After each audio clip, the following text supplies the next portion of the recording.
Today on Locked On Rockies, what the heck is the Rule 5 draft, and why should Rockies fans be paying close attention to it?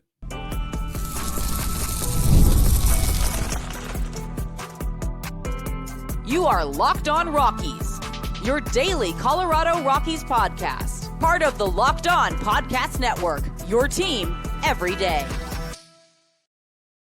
Rock on Rockies fans, welcome into the Locked On Rockies podcast for today, the second day of December in the year 2025. Crazy that it's already the final month of the year. I am your host of the Locked On Rockies podcast, Paul Holden, bringing you your daily Colorado Rockies talk right here on the Locked On Podcast Network, where you can find your team every day. And if your team is the Colorado Rockies, thank you so much for making us your first listen of the day. You can find us free and streaming on your favorite streaming services and on the Locked On Rockies YouTube channel, where you can fire off your Rockies hot takes. You can let me know what's on your mind. You can solve all the Rockies problems, just like our guest today, Isaac Stevens from Blake Street Banter, joining us here. He's been covering the Rule 5 draft and doing all the great work. Again, Blake Street Banter. If you want prospect news, no one doing it better than Blake Street Banter. Isaac, thank you so much for the time and welcome to the show. Yeah, thank you for having me. I'm excited to talk some Rule 5 today.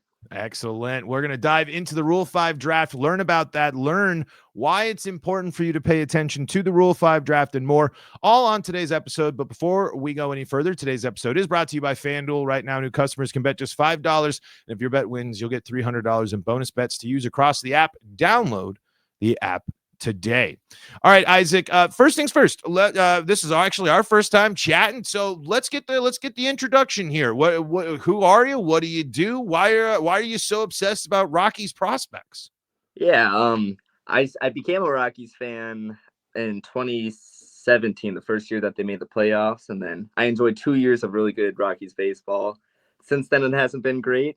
So it kind of made me resort to minor league baseball because it gives me a lot bigger of a pool to support players. And they're usually good, the Rockies minor league teams. And ever since, it just has made me more of a nerd. And I've gotten to learn more about like advanced analytics and whatnot. And it's fun. And I really obsess over these things such as the Rule 5 draft or other prospect focused things. So I was lucky enough to get contacted by Blake Street Banter to join their team, and everyone there does a really good job with prospects and Rockies coverage in general. So I am happy to be on the podcast. Absolutely. We're excited to have you. I kind of want to start before diving directly into the Rule 5 thing. We've been critical. Everyone's critical. The Rockies farm system, you can't sit there and say it's bad. So it's just not really where you're kind of hoping to be at this stage of a quote unquote rebuild. What's your take on the state of the Rockies farm system here ahead of the Rule 5 draft? And, kind of just briefly your strengths, weaknesses, kind of some of those type of things as well. Yeah. I don't think that we have a top 20 farm system in Major League Baseball, but I think we have a lot of pieces to work with. I think one of the strengths that the Rockies do with prospects is they are really good at discovering late round talent in the MLB draft. We've seen guys like Hunter Goodman. I don't think he was drafted in the first 5 rounds. And a lot of other players who have been like statement players for the Rockies. I think the issue though is when it comes to like the first rounds, because we've seen Michael Tolia, Ryan Rollison, they were was it 2017 and 2018 first rounders? Yeah, something like that. But they were cut just a couple of weeks ago, and that's really a testament because we've not had a first rounder produce, and those are the players that we are expected to put up a lot of big numbers. So I don't really know. I can't tell you like why the Rockies suck so bad at it, but are good at drafting late round guys. But they do what I like about them is that they go an interesting route. They go for like pretty orthodox pitchers. They go for guys who have really strong talents in one field offensively, but like lack the other, but then try and build them up. And then it just comes to development. Like the Rockies aren't really good at developing prospects either. They get what they get, and then maybe they'll amount from it. Like Seth Halverson, for example, I think he was a 3rd rounder. He had a big fastball, and he rose to the MLB scene really quick, and he's a top 40 reliever in baseball. I just think what it would take for them to be a better farm system is to actually do better with the first round picks, of course, but actually develop the players intentively, right? Yeah, I mean that's the hardest thing. We've been kind of told this is a draft and develop team, and while there are a couple of things here, like hey, the Bretton Doyles and the Hunter Goodmans here, as exciting as that is, they're not necessarily knocking the doors off. When you're looking at other young prospects coming onto the scene, putting up 4, 5, 6 WAR seasons here, it's like, hey, this is good, but we're supposed to be getting something. And then, of course, as you mentioned, the Rockies' inability to find success in the first round for years, and that's just take that problem and compound it on every other problem, and you got an issue. But one way the Rockies can remedy this, missing on the higher draft picks is through the Rule 5 draft, where they get a chance to, go after somebody that maybe it's not working in their organization. The fits aren't right here. They got the Rule 5 draft coming up. And again, this is kind of one of those in the weeds baseball things where baseball, like you said, you kind of got to know. Give us just the brief explanation of what the Rule 5 draft is and what fans of any team should kind of expect, because this requires them to make the roster decisions ahead of time. You mentioned the Tolia and Rolison moves there. That directly relates to this. Same with some of the other contracts they have tendered or didn't tenure. Just give us the general explanation of what the Rule 5 draft is. Yeah. So once a player gets drafted, they only have a couple of years before they become eligible for the Rule 5 draft.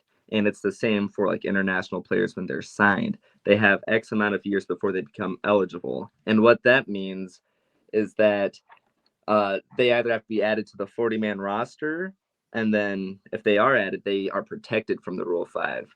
But if they aren't protected, then they are exposed to it, which is where every single team, unless they sign a free agent, there's rules about what teams can participate in the Rule 5. But I lost my thought. Crap. No, I think that's really, it's basically if you don't put them on the 40-man, they're available. Teams can go out and grab them. And that's what the Rockies are going to be facing here. Number 1 pick in the Rule 5 draft. I mean, kind of finally a first overall pick. I mean, this, as we're saying, not only first round, the Rockies get the cream of the crop ideally here. So before we'll dive into specific targets here in segment number 2, but to close out our first segment here, D Podesta calls you up. You're in the war room. What are you addressing with that first pick in the draft? Are you going the best arm, whether it be bullpen or starter, or are you thinking, hey, we could a second base option, first base option, third base option, putting you in that in the war room there, Isaac? Where would you target there? What part of the Rockies team? Yeah, I think that's a really good question. If I were the Rockies, I'd go for the best available player, and in this case, it's likely a reliever. Teams, if they have a good offensive prospect who's probably going to do well in the MLB, they're not going to let him be exposed to the Rule 5. And there are probably some players who can be upgrades over what the Rockies have now in the lineup, but they have a off season with Paul DePodesta where they can sign players, where they can trade for players. I just don't think that there are many guys who can be an immediate impact player that's going to have to be on the MLB roster the entire season. So I think they should go after the best available player, which again would be in the bullpen likely. And that's an area of the Rockies, hey, as much as we were excited about the young bullpen, it ran out of steam, and it was exposed for literally having 0 left-handed arms, and I think that's influencing greatly some of the moves that the Rockies have made here leading up so far in the very young, but the DePodesta era. We're going to take a quick break, and let's start talking about some specific names, both that the Rockies did not make available and the Rockies will be targeting coming up here in the Rule 5 draft after a quick break. Got to tell you about the folks that help make this show possible, and that includes FanDuel. NFL Sundays move fast. One big play, and suddenly everything feels different. And if you're a Denver Broncos fan, it feels very agonizing and painful throughout the entire game. I guess it's fun. I guess it's a whole bunch of emotions, and that's what makes live betting with FanDuel so exciting. You're not just watching the game, you're reacting to it in real time. So say you're watching that game, and you're like, okay, we're waiting for Cortland Sutton, who I love. I love a good Cortland Sutton anytime TD if you're looking for something that I like to go for on my Sundays. And then you can take the momentum with you. And with FanDuel, you can place bets as the action unfolds. Every drive, every momentum swing, every highlight moment. Live betting is best when the game starts to shift. A receiver gets hot, a defense tightens up, or the momentum flips after a turnover. You can jump in with player props. You can jump in with live spreads and money lines that adjust instantly, and you can go in for the next touchdown score, drive results, totals, and a whole lot more. So if you want to be right in the middle of the action this season, visit FanDuel.com. That's FanDuel.com, and place your NFL live bets all season long. FanDuel, the game moves fast, and so can you. Back at it here for segment number 2 of today's episode of Locked On Rockies. Isaac Stevens of Blake Street Banter joining us here. Again, Blake Street Banter, your premier destination for Rockies prospect and Rockies coverage here. I love all of the people, that do great work covering the Rockies. Big shout outs to our friends over at DNVR as well. Walker Momfort going on a podcast. I mean, let's take a little veer there. We've been talking about Rockies doing something differently. A Momfort on a podcast? Yeah, I saw something that every Colorado's, like the Avalanche, the Broncos, and the Nuggets, they talk to front office almost every year. The Rockies have never done it, so it's a big deal. I was going to make a joke at the beginning of the podcast that DNVR got Walker Monfort on their podcast, and then Locked On Rockies got Isaac Stevens. So it's pretty much the same kind, right? Exactly. Hey, we're getting the same insight, because as great as it's going to be, as nice as that is to see, because that is huge. On one thing, Rockies fans have been pleading for is more transparency, more conversations with the people behind the scenes. So I really appreciate that, but I do wonder if now that the first month, now they're the PR spin's going to start kind of feeling in there, just to cover your rear a little bit. And the Rockies are making these minor league deals. There's a little stuff going.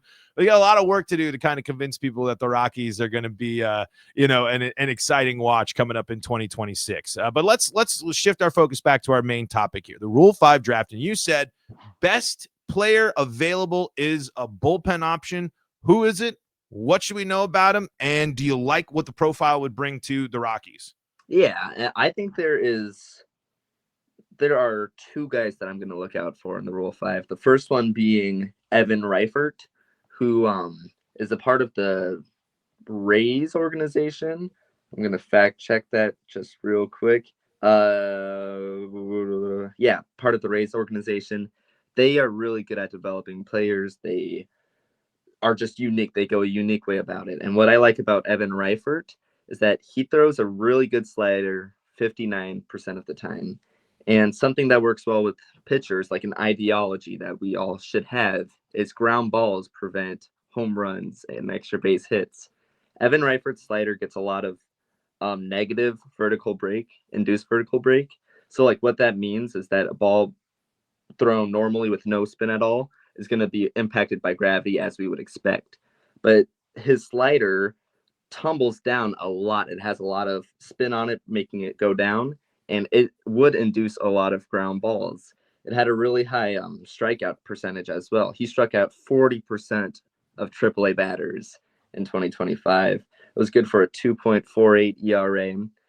I think he's a really safe option for the Rockies. His profile works at Coors Field. After a year, we're going to have complete control over him. We'd be able to trade him if we want. He has the potential to be a back-end guy who can join Seth Halverson and Victor Vodnik. And then I'm going to toss one more name out there, which is Peyton Pallett, which this is crazy to me that he wasn't even selected for the 40-man roster, but Peyton Pallett of the White Sox, he was a 2022 second rounder. He was drafted right in front of Jacob Mizorowski, Oh, wow. which I think is interesting. He was a starter, converted reliever in 2025. He has a 95-mile-per-hour fastball. He has a high spin curveball slider. Changeup had a 50% whiff rate, which batters were swinging and missing 50% of the time against it.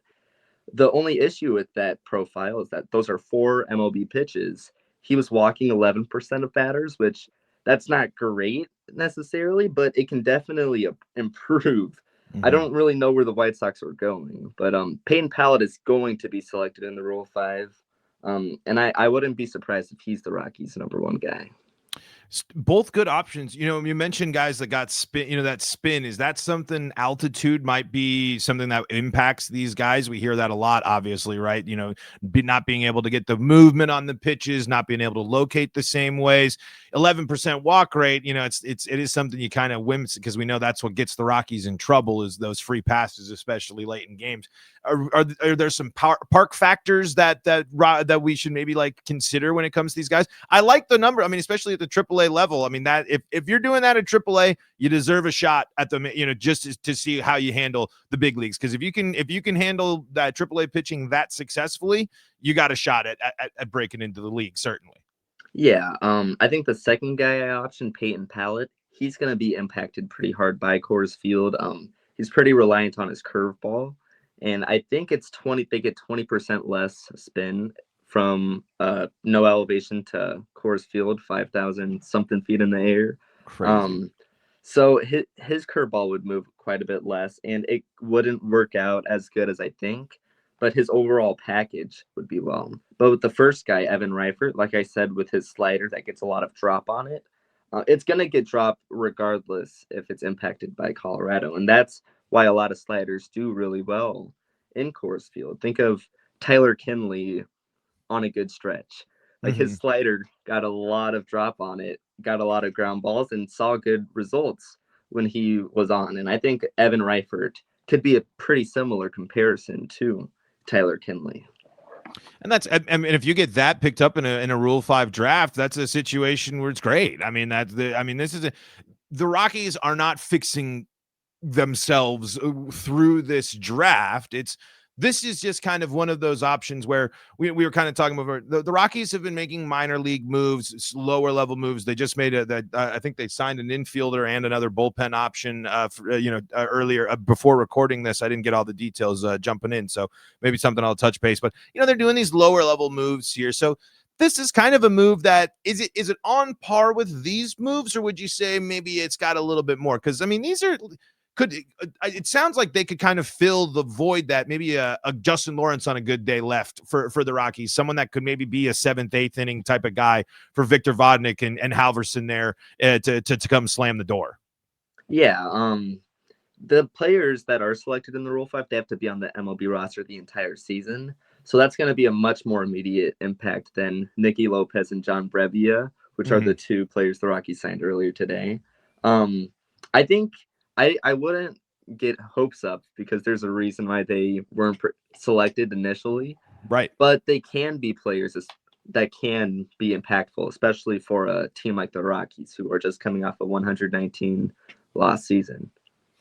It never gets any easier saying 119 loss season. I mean, especially then I saw a graphic. The Rockies offense is projected to be the worst in baseball by a considerable margin next year and all this. But at least, these are the types of things we have to kind of look at, right? At this point of where the Rockies are at, it is what it is. These aren't the big needle movers here. So I guess how important is it for the Rockies to quote unquote nail this Rule 5 draft and this Rule 5 pick? I mean, is this we're kind of downplaying it, but this is an opportunity. You have literally, I mean, this, I would say, is it fair to say this is the first major, maybe put in quotes, major big test for this new front office? I mean, this is a big opportunity. Yeah, I would say so, because there's a lot of pitchers specifically that were exposed to the Rule 5 who are available to be drafted. Are a lot of analytics like that. And if Paul DePodesta is as great as we're all hoping for, he can make a splash, and it can be well. I think the last 2 selections the Rockies have made is Anthony Molina and Jordan Sheffield, which neither of which really worked out. Anthony Molina is on the 40-man still, but I don't see him making the roster next year, the opening day roster at least. So it is a test, and I think it will be pretty telling to see how the rest of the Rockies offseason does go. Do they have the right tools in place at least now with the hires, and the Rockies not having a G? Is this something like a GM would be kind of controlling or running with where the Rockies are at in terms of their are they kind of behind the eight ball with not having all the people hired that they want? No, I don't think so at all. Like Paul DePodesta has experience being a GM. We all know with Moneyball. And like general manager is just one mind. These decisions, like a Rule 5, it's a lot of people coming together to make a consensus decision, I believe. And the Rockies still have quite a few people from last year still in place with Paul DePodesta, who has full reins as of right now. So I don't think not having a GM is going to impact this decision for who the Rockies decide to select. Let's take a look at the Rockies' decisions when it comes to who they protected and who they didn't, your surprises and otherwise. To round out the show here, Isaac Stevens, Blake Street, Banter. Make sure Coach Funnyman11 also on the Twitterverse if you want to stay up to date there. But we're going to talk specifically the Rockies' decisions, not the drafting decisions, but the contract and the protection decisions coming up next.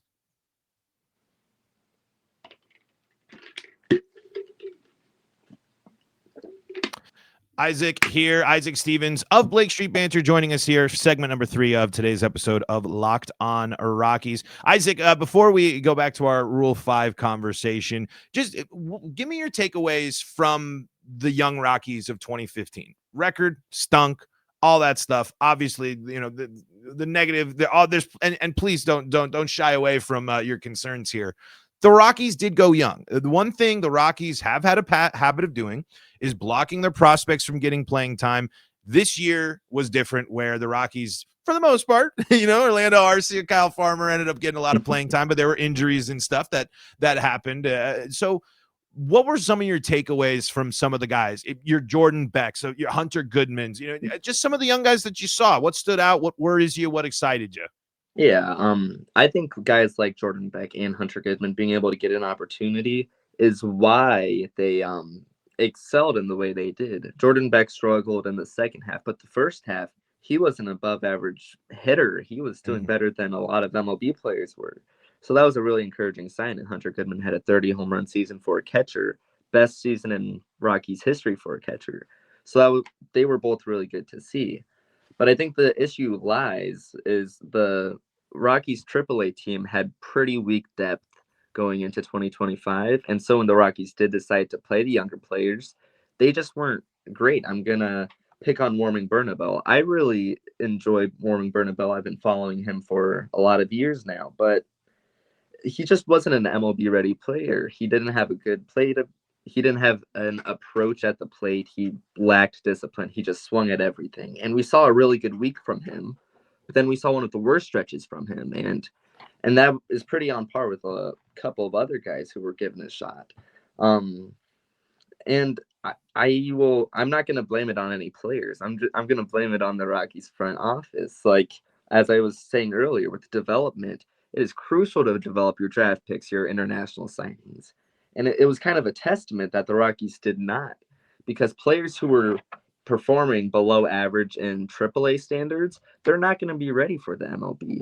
But the Rockies gave them a chance and gave them 40-plus games. It was going to be a failure from the start. And I think it's a shame that nobody really saw it initially, because when I look back at it now, 119 losses makes perfect sense to me. Yeah, when you look at the rosters, the teams, the decision, the signings going into that season, I thought I was kind of blinded by nostalgia of German Marquez and Antonio Senzatella of the past, thinking they were going to return and be an impact. And I was obviously I'm still pretty bullish on Ezequiel Tovar. I think he's a young guy that has clearly shown that if he can find that second gear, he can be a really, really good player instead of just a good player, a good MLB quality player. But yeah, it did feel like the Rockies time and time again just looked so outmatched and out prepared. And that was, I think, what was so frustrating, because it's just like, Michael Tolia, man, it's just going up there and just looking completely lost. And it's like, what happened? I mean, last year there was the surprise. There's just that such steep fall off and that the inconsistency for some of these guys. So we'll see if that turns around. But I think the question mark, I think it's kind of, in a way, though, it's a big, hey, you got another audition. You're lucky enough you're on a crappy Rockies team for some of these guys. If you actually can show you have a great offseason, a great program, and a great spring, there's a shot at second base, at first base, at third base. There are places where you can fill in here, and they just got to show us something that, like, really knocks our socks off here. And kind of in that same vein, because I wanted to not get too worried. Chase Dolander, worried? Not worried? I'm gonna pick on the Rockies for developing again. I don't think his profile was gonna work in altitude at all, and I think it was proven right. He had the highest home runs per 9 out of any pitcher in the MLB, I think. Don't fact check me on that. Like you said earlier, is that pitches get impacted a lot by the altitude in Colorado, and he's reliant on a high rise fastball, which, if it's going to be 3 inches flatter, then it's going to be a really hittable pitch. I'm not worried, however, because he showed a lot of good flashes. He had a good curveball, and it did fine in Colorado. If you located it down in the zone, it wasn't really getting hit. It's just when he was leaving it up there, home runs, and we saw a ton of them. He showed a really interesting sinker, which, if he throws more than his four seam, I think it's going to be a night and day difference with his performance. He has all the tools to be a really good pitcher. I just think the Rockies kind of failed him with their game planning and the developing part of it, right? Right.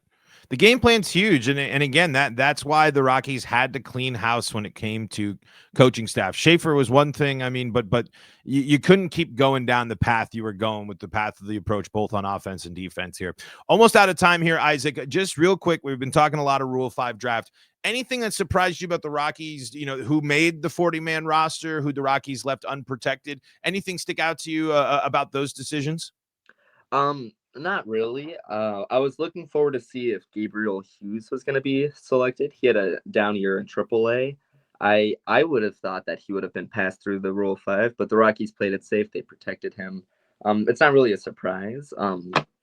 There's one guy, though, that on the Prospect Savant Rule 5 story that I wrote, the number 2 overall most valuable pitcher from the Prospect Savant score was a Rockies minor leaguer named Brian Castillo, who didn't get selected. I don't think he will get selected, but his age 24 season in AAA was really good. The peripherals look good. Analytics obviously side with him. So maybe a team would decide to grab Brian Castillo. I just can't see it happening. He hasn't been a name that people have been looking out for since either 2021 or 2022. But I think he'd be the only player who would be considered to be selected in the Rule 5. That's in the Rockies minor league system. Yeah, I mean, I'd kind of be surprised too, because that might raise some eyebrows. Because again, it's like, if they're taking a Rockies player, what?